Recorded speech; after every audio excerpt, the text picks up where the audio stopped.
Our first guest is going to be Daryl Lyons, who is a co-founder of Escavox. Escavox provides independent and objective data on the performance of fresh food supply chains from farm to retail shelf, so better informed decisions can be made about the management of product and investments in the supply chain.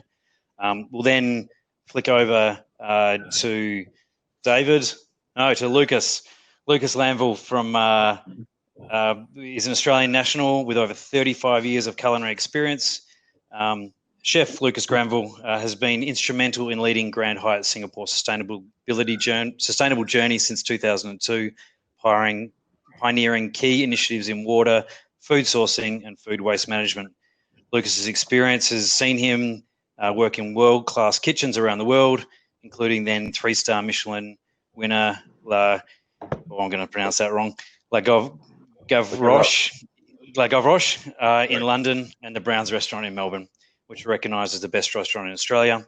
In addition to his role at Grand Hyatt Singapore, Lucas is also the Director of Culinary Operations for Southeast Asia, where he works closely with Hyatt International ASPAC team leadership on developing new properties and F&B concepts.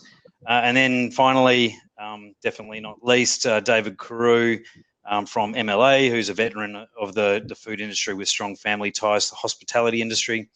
He commenced his career in hospitality training and hotel management, from where his passion for food lured him into the kitchen to train as a chef under his father. David has worked through the entire supply chain and won 8 Australian Innovation Awards along the way. He's a meat specialist and an expert chef when it comes to red meat and has worked extensively throughout Asia. David has spent the last 7 years living and working in Asia and has a strong supply chain focus. David is a wealth of practical and technical product knowledge, and his insights, innovation and creativity are highly regarded and definitely appreciated from myself. So welcome, guys. Hopefully that'll be the last lot of stuff that I have to read out. I'm much better at freestyling it. So I'd really like to welcome you all here today. Daryl, if we start with you, I guess what we'd really like to know, first of all, is about Escavox. What is Escavox and what does it do? And how does it relate to the red meat industry? Yeah, thanks, Michael. And firstly, I want to thank MLA for the invite, and it's a privilege to be on the panel with these gentlemen. So Escavox is a technology startup. We've been around for 2 years, and basically we're a fresh food intelligence business. So we collect real-time autonomous data relating to the food's journey in the supply chain and map that performance. So we basically put smart trackers that collect data and time, temperature and location and other attributes, and then we track that fresh produce as it's exposed in its travels from farm or processor through to retail shelf or through to food service. So deploying these trackers and shipments, customers can access their real-time intelligence they need to optimize the management of their supply chain, protecting their brand, minimizing product deterioration and rejections and shrinkage.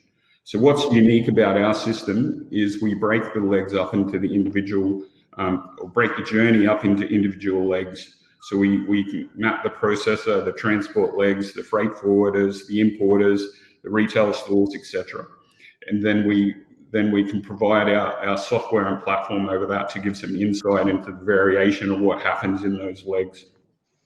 So we're developing a strong customer base with domestic and international suppliers of Australian beef and lamb. And we're very excited to partner with MLA using our technology to validate the innovative research they've created with a leading Australian university, creating a very detailed shelf life algorithm for Australian beef and lamb. So this adds reassurance and resilience to the beef cool chain, or the red meat cool chain, with the aim of extending product life, offering exporters broader freight options and a wider access to different export markets.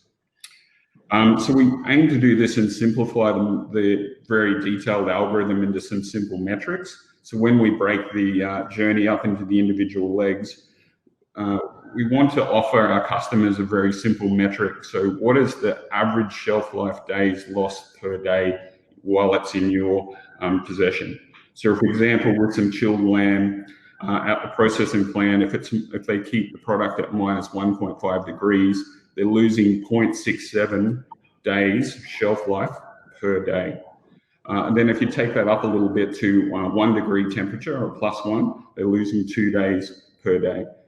So what we're aiming to do is, over all those different legs of the journey, show some visibility of where that shelf life is lost and where there can be some improvements in the chain to extend that shelf life, with the aim of landing the product into the importers and to the food service and retail industry with the maximum shelf life we can get. My parents are cattle producers.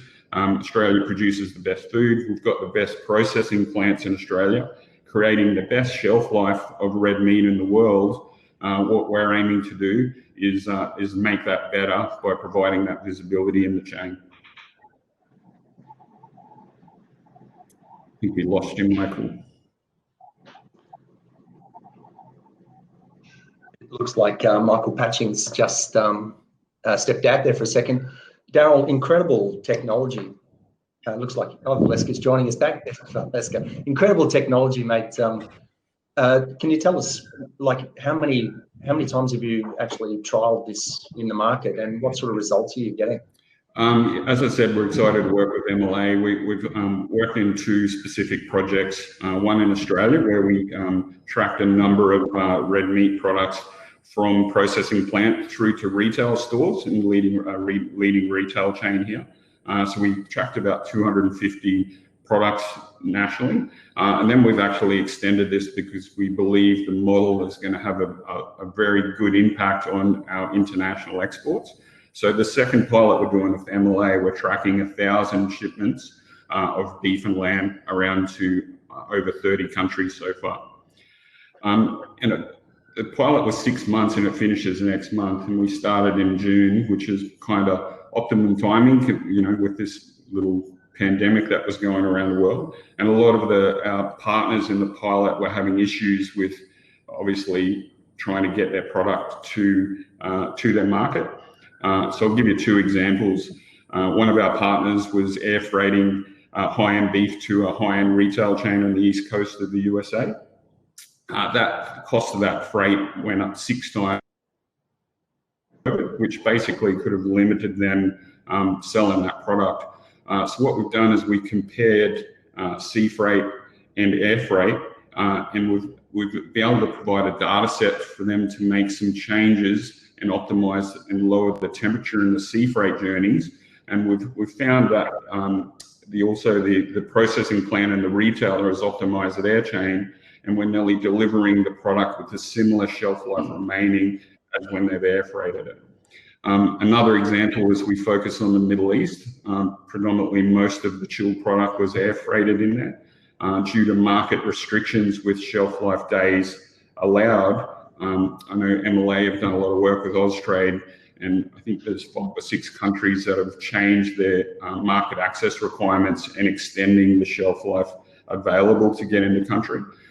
So we've put a lot of work into monitoring the sea freight, especially in chilled lamb. And we work with a leading processor who's providing high-end chilled lamb into this. And they've actually changed their processes in their processing plant to ensure they're boxing that lamb at a very low temperature at that minus 1.5. So when they load it into containers, it's arriving into country with the maximum shelf life they can give it, allowing their importers and customers to make some commercial decisions on how they move their product.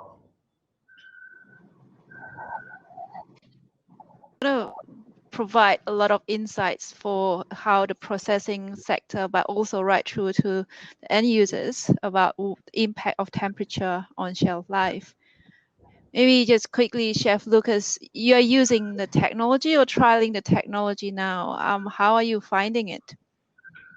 Yeah, hi Valeska. Thanks for being part of the platform. Yeah, we started maybe 4 or 5 months ago with the program. And we have a natural fall program where we import beef and lamb from Australia. And we like that it's very independent because, I mean, if you look at all of us, when we travel, look what we go through if we travel from one destination to another internationally. You know, product does the same. It goes through the same controls of temperature, in and out of trucks and vans and airports and customs, etc. So what we really like about it is the independent data we get from it, because when it arrives on the doorstep of the hotel, you know, our assumption is it's been handled well, and we actually have no independent understanding of what it's been exposed to. So through the data loggers and the systems, and we have a dashboard set up here, so we can see from the producer all the way through here to the end user, and even when the product is stored in our hotel and our refrigeration, we can still get tracking of being able to understand the shelf life of that product. And I think that's really, really important in today, you know, what's happened in the past sort of 12 months. Health and hygiene is very, very important, and being able to predict shelf life is something for us is very important. You know, so welfare and health and safety of our guests food safety is just so important nowadays. So having independent information like this and access to it is very, very important for us, and we see this as being the future. I'll jump back in, Valeska, if you like. Thank you very much for jumping in there. I've got to love technology fails just as you're getting your flow on. But thanks, Lucas. I was just wondering if you could give us a specific example, particularly around sustainability, maybe reduction of waste. How is this really applied in your business? Do you have examples that you can share? Well, I think nowadays, I mean, we need as many tools as we can to create success, and this is another one that we sort of have in our toolbox. You know, at the old days, first in, first out, I mean, these are very important, but do we really know how a product has been handled before it enters into a hotel or the end user? So obviously with sustainability, we want to ensure we have zero wastage or minimize our wastage, and we want prevention before it gets to wastage. So this XBOS system helps us with that we can manage it, and we have real-time data. And we know how long the product has been in our fridges, in our cool rooms. We know how long it took to get here. So I think the whole part of sustainability nowadays of reducing and trying to eliminate wastage, it's a great tool for that. Have you been able to quantify that? Is it at the stage now where you can actually show how much impact it's had, or is it still just early stages? Also, yeah, I mean, it helps us with inventory as well. I mean, we know how long a product has been here. You know, business levels go up and down, and your inventory needs to go up and down with that. So certainly on the financial side, it helps us to assist with how much product we hold. And maybe other times we know if we can predict a longer shelf life, then maybe when there's seasonal products, maybe you know with confidence that you could maybe go into the market and purchase more product because you have that confidence that you know that you can hold it and the food will be safe for consumption. That's great. Thanks, Lucas. We'll come back to you a bit later. I guess let's just flick over to David now. Welcome, David. Great to see you. I was, maybe if you just want to start off from, I guess, 3 steps up in terms of Australian red meat and why we're even here talking, why people should be interested about Australian red meat. Yeah, look, thanks, Nacho. Look, it's a really good question, why Australia? And I always find it fascinating. For me, I can count a number of different reasons why Australian beef. But I really like to revert back to our actual logo that we use throughout Southeast Asia, the true Aussie logo, because in that logo we have 3 pillars.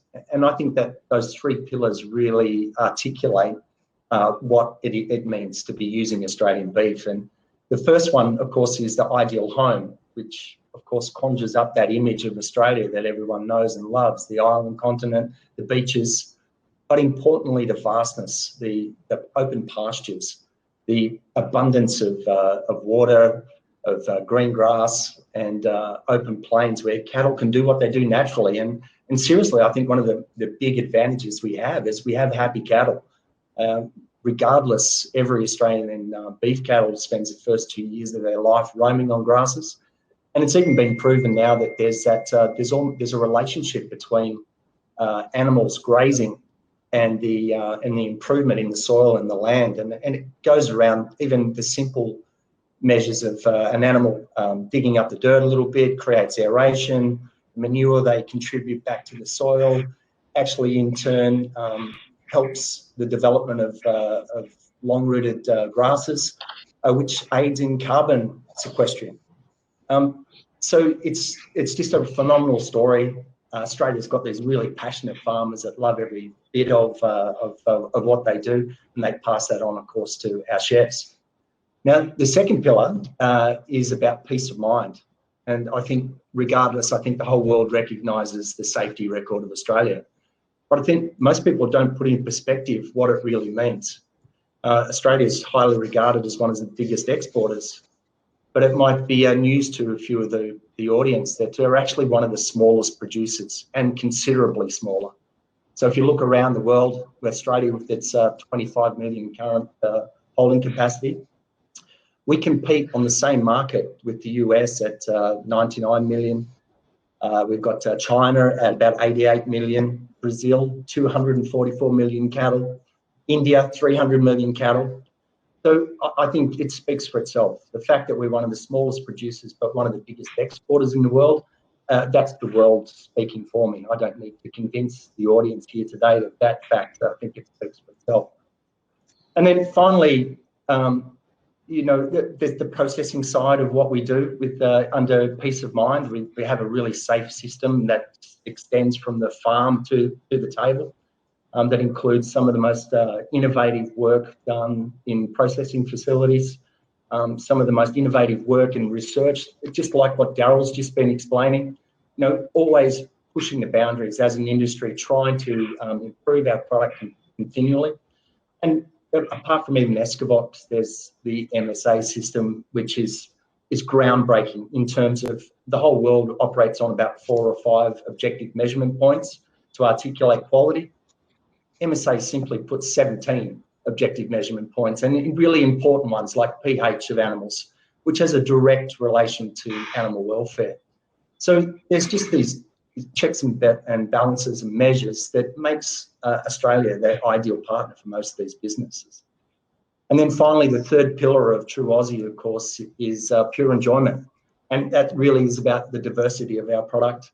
The fact that our farmers have developed their landscapes in line with the area that they have and the geography that they have.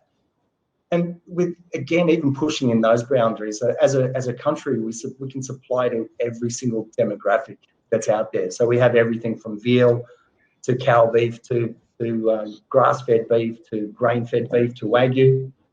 And if that's not enough, we're also pushing the boundaries now on the topical side of red meat, keeping red meat current on people's menus by describing things like, well, we all know about Angus, but of Australia, you can buy a shorthorn breed that has its own unique characteristics that all help in selling the sizzle of food service. We have things like speckled parks, really interesting breeds like Murray Grey. So it just keeps reinventing itself. And I think that's what makes Australia such a dynamic partner for all of our listeners here today, Michael. Thanks, David. Really informative. And look, the volume side alone of what we produce really does kind of shed some light on why we work so hard in Australia around our innovation, around food safety and things that Lucas and Daryl are talking about just become so important because we have this product that is regarded and is a premium product, and it's really important that we try to position that product and make it as consistent as high quality for our consumers. David, you're going to move now, obviously getting prepared to give us a bit of a show. If your lovely camera person does want to go forward half a step and tilt the camera up, then she can. But if she's happy with how, that's perfect. Yeah, perfect like that. Magic. I might leave so that the screen is bigger. Will that help for the time being? And I'll jump back on. Wonderful. That will make the picture a little bit bigger. Valeska, if I have trouble, then please come and save me again. And appreciate that. Awesome. But Dave, you have some COVID hacks for us. Look, we've all gone through some troubling times. Everyone's aware of everything that's been going on. You have a quick little COVID hack for us to talk about today.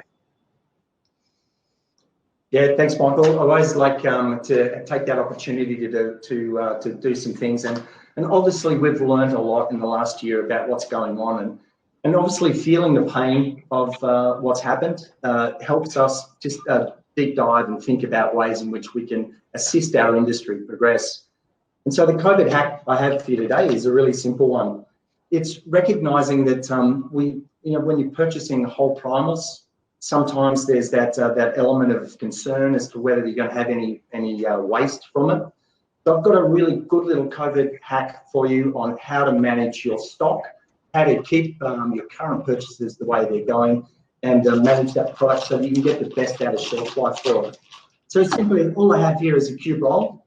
And the dilemma that most of us face is, can I sell that cube roll? If I open the pack, what's going to happen? Will I have any food waste? So really simple hack.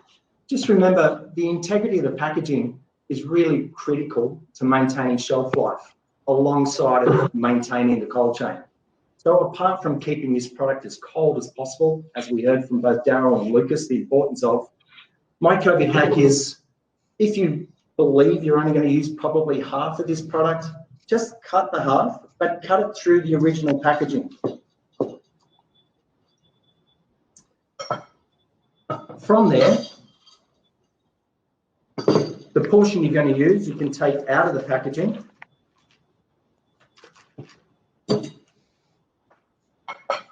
And the portion that you're going to keep, you leave the integrity of the original packaging and simply overbag the original primer with the initial original packaging inside, pull an immediate vacuum on that product, and you'll achieve a similar shelf life to what you would have if you had just kept that product in the fridge.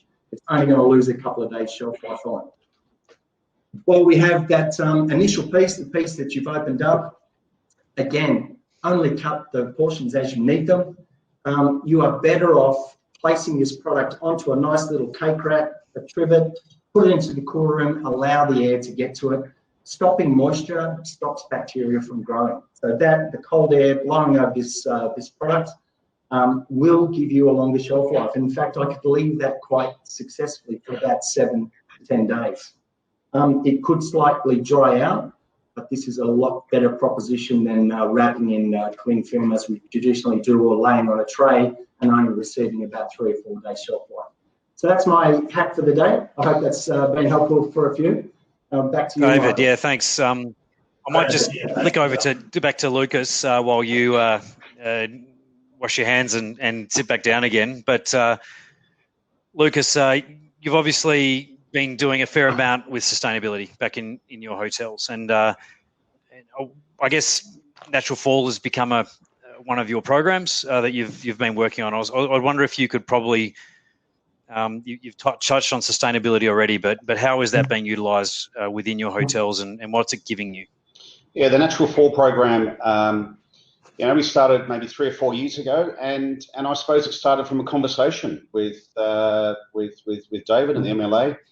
With the rising price of products nowadays, puts a lot of pressure on from the producer through to the end user, and also the customer's choice at the end. When you see a product on a menu, they're what they're willing to pay for things. So I think part of this sort of sustainable angle, when we go back into the food chain and we're looking for maybe pricing on a product, you need to be realistic. If you're only choosing sort of prime or cuts, there's only so low the price will go on a lot of those products, and you need to be realistic.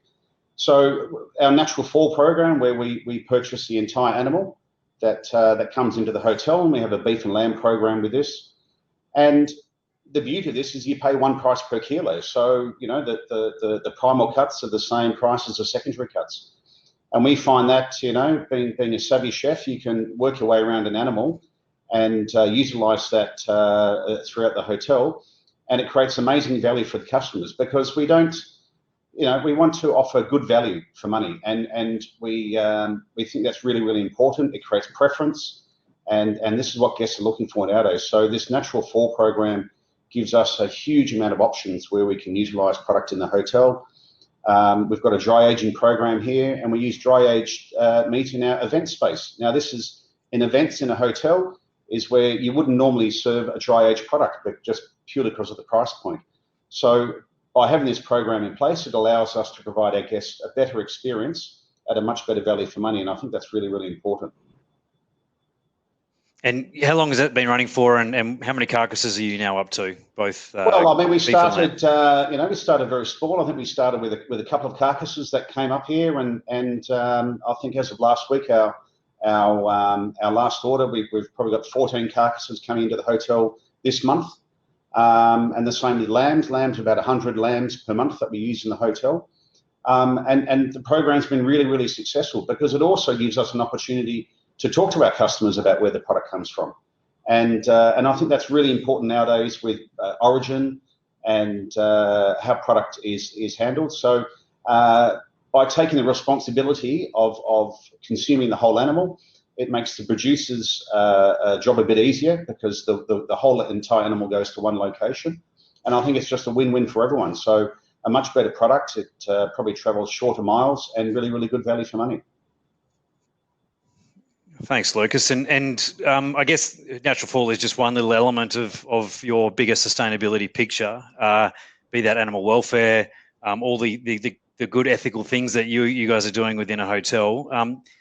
I guess for everybody, can you talk a little bit to the shift that you've noticed? Where has this come from? What is motivating this within your hotel group?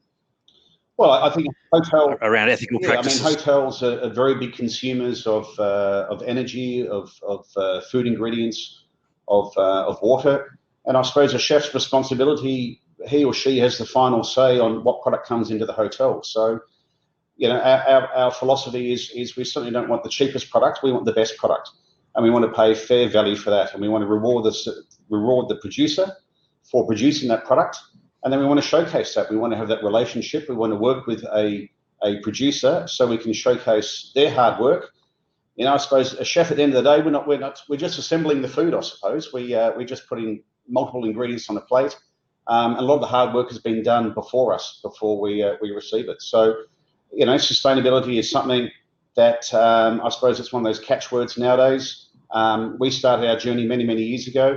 And it's from how we manage our food waste and how we repurpose a lot of leftover food that's in the hotel, how we manage our energy, our water, our seafood. We have a very big impact on that. And we like to work with industry and work together to find solutions for that. And guests, I think most guests nowadays want to be part of the solution, not the problem. And when they come to a hotel or they come to a restaurant and they consume, they want to ensure with confidence that what they're consuming isn't having a detrimental effect on the environment. So I think these sort of go hand in hand. And if we can work together with producers and we can work together with customers and provide an ethical, sustainable experience, I think we're onto something that's going to be really, really successful. Thanks for that, Lucas. I guess, David, you were heavily involved in the Natural Fall program that was running in the hotel. It is just one of the options that we're seeing. Post-COVID, what are some of these trends sort of emerging throughout the industry, I guess? It can't be the only solution. Yeah, no, thanks, Patch. I think it's going to be really interesting, to be honest. And I'm crystal ball gazing as well myself here, but I see that there's going to be about 3 trends come out of this. I think definitely there's going to be people leaning towards more portioned product. And I think look, in fairness, the Australian industry has been gearing up towards this for some time. They've developed the capability to do case-ready packets, portion-controlled products for chefs and stuff like that. And even to the extent now, even recognising that they're adding plastics to the supply chain, there's innovations, again, MLA-driven innovations on packaging. So there's a paperboard now that can be run through thermoform machines, which reduces plastics by about 80%. So all really clever stuff. I think in the retail space, I think nutrition is going to be a big part of the future. I think people now have all got Fitbit watches and they're all watching things and they're all asking their doctors what they need. And in reality, you know, we just need a well-balanced diet. But I think people will actually be looking for inspiration from the shelf. And I think that's going to come in the form of, rather than anatomical description, there'll be products that are actually cut to cook and fit for purpose. So there'll be a range of minces that will either be describing, if you're going to grill that mince, you take this type of mince with a little bit more fat in it, or if you're going to braise that product, you're going to take a product with a little bit more silver skin and that sort of thing in it. And oh, by the way, plus there's an amount of collagen in this product, red meat is a superfood anyway. It's bursting full of all the right things: iron, zinc, selenium, even omegas off our grass-fed ranges is just significant. So I think that will be a highlight in that space. I think the second trend will be for the original way we used to do things, buying primals, but adopting little practices like what I just demonstrated, taking the benefit of a better price by buying the whole primal, then ensuring that you're utilising the waste. And I think what's supporting the utilisation of the waste is a consumer that's really hungry for the information. The consumers out there want to know what these hotels, what these restaurants are doing about the world. What are you doing for my children's children?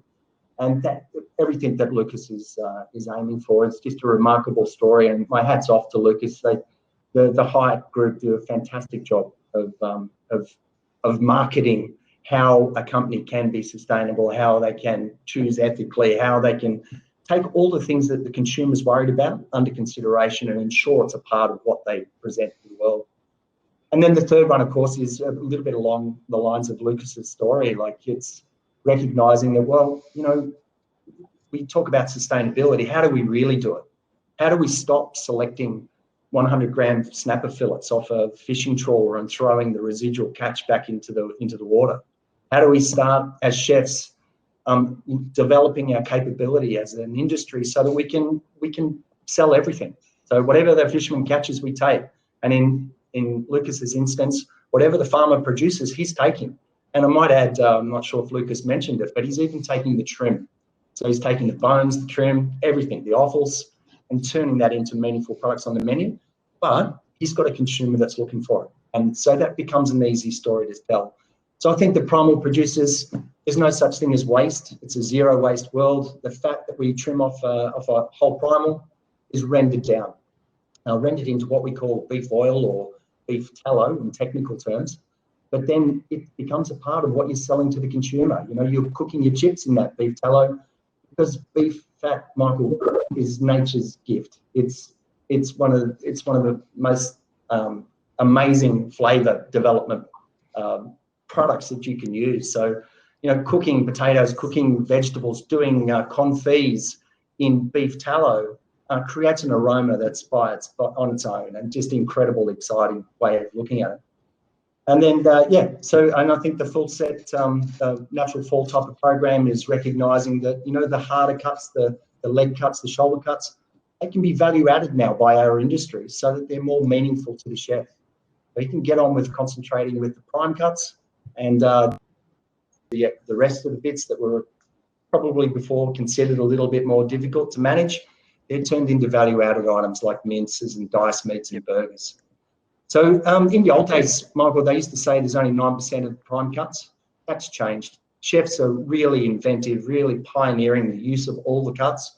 And in fact, if you look at particularly around the diaphragm of the animal, things like hanging tender, flap meat, flank steaks, thin skirts, thick skirts, intercostals, short ribs, chuck ribs, these are all grillable items. These are all items with the right cooking platform that a chef can turn into magic for their customers. So I really, I think the future is going to be interesting, but I certainly see it going in those three ways. And I think if I can put at ease the mind of everybody listening in on today's conversation, is the Australian red meat industry is more than equipped, more than willing, and more than ready to assist you with that process. Thanks, David. Look, I'm going to take a few liberties. I'm already a minute over, but Lucas, in three words or less, no, you can take some liberties too. Obviously this provenance story is really important as well. You can trace the animal back and to really tell the story about which farm the products are coming from. Is that important for all consumers? Is it a trend just for Westerners, or is this also important for Asian consumers as well? Are they asking for this sort of sustainability? I believe everybody is. Too? Everybody at every nationality, every age group, every demographic, I think, is looking for purpose here of understanding what they're consuming nowadays. So, you know, go back to the old days when you go to the butcher shop and you'd ask the guy what's special. I mean, we need to go back to those days and have that trust with our producers and our suppliers and work together. So, you know, the better we can look after everybody in the supply chain, the better we can look after the customer and have a more sort of ethical understanding of everything. So yeah, everybody's involved in this. Yeah. Thank you. And Daryl, we'll go full circle and come back to you. Just for those that want to get in touch with you, as well as a question did come through around what it actually does measure, what your platform can actually measure. Yeah, as I mentioned, it's time, temperature, and location. We also do light, so we can understand when the carton's been packed and opened, and humidity, just to validate the integrity of the packaging, and also shock. So yeah, we combine all of those elements into our track. And for those that are wanting to get into this within Southern Asia, for our audience here, anyone that is having cold chain issues along the supply chain somewhere, how can they get involved in this? Yeah, reach out to me. I think we're sharing a presentation on our product offering. It's got my email and contact details, and I'm also staying on for the rest of the afternoon. So reach out in the chat. We can have a meeting and discuss what they're looking for. Yep, cold chain consistently comes up as one of the major issues, especially in Southern Asia, for maintaining consistency of that product. So yeah, having technologies that can assist in that, both from a quality perspective, but also for maintaining a product, so we can actually keep using it and not waste so much, is really important. So, look, thank you very much, all three of you. As Daryl said, he'll be online. David is always available any minute of the day or night. He'll wake up and help you with your calls, and